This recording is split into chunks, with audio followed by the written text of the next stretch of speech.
Hello बच्चों, let's read this question. The question says, for the circuit given below, the Kirchhoff's loop rule for the loop B, C, D, E, B is given by the equation. So यहाँ पर हमको एक circuit given है, हमको वहां पे loop law लगाना है. So की कॉन्सेप्ट क्या है हमारे पास? की कॉन्सेप्ट है हमारे पास Kirchhoff's लूप लॉ. सो हमको ये लूप लॉ लगाना है B C D E B वाली लूप में.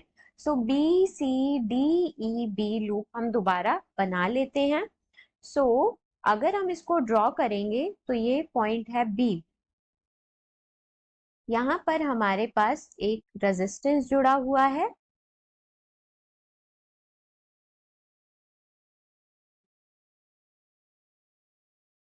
जिसकी वैल्यू है R2. यहाँ पर भी हमारे पास एक रेजिस्टेंस जुड़ा हुआ है जिसकी वैल्यू है R1. ये पॉइंट हमारे पास E है, ये पॉइंट हमारे पास B है और ये पॉइंट हमारे पास C है. फिर यहाँ पर हमारे पास एक बैटरी लगी हुई है जिसकी वैल्यू हमारे पास E2 है. फिर इधर हमारे पास ये D पॉइंट है और ED के बीच में भी एक बैटरी लगी हुई है जिसकी वैल्यू हमारे पास E3 है. R2 वाली ब्रांच में करंट फ्लो कर रहा है I2 इस डायरेक्शन में और R1 वाली ब्रांच में करंट फ्लो कर रहा है I3 इस डायरेक्शन में. सो अगर हम यहाँ पर लूप लॉ लगाते हैं, सो अप्लाइंग लूप लॉ. सो हमने B पॉइंट से स्टार्ट किया.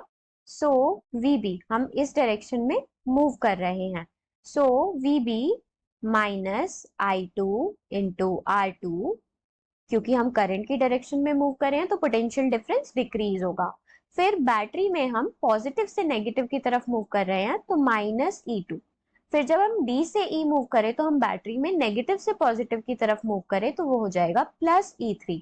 फिर हम E से B की तरफ जब मूव करें तो हम करंट से ऑपोजिट डायरेक्शन में मूव कर रहे हैं, मतलब पोटेंशियल डिफरेंस बढ़ रहा है, इसलिए हम I3 into R1 minus VB किसके इक्वल होगा? 0 के इक्वल होगा. सो ये आ जाएगा हमारे पास minus I2 R2 minus E2 plus E3 plus I3 R1 should be equals to 0. या फिर हम इसको ऐसे बोल सकते हैं E3 minus E2 plus I3 R1 minus I2 R2 should be equals to 0. इसको हम ऐसे भी लिख सकते हैं I2 R2 minus I3 R1 plus E2 minus E3 should be equals to 0. So यहाँ पर हमारे पास करेक्ट ऑप्शन हो जाएगा A option. So A option is right. Hope you understood it well. Best of luck.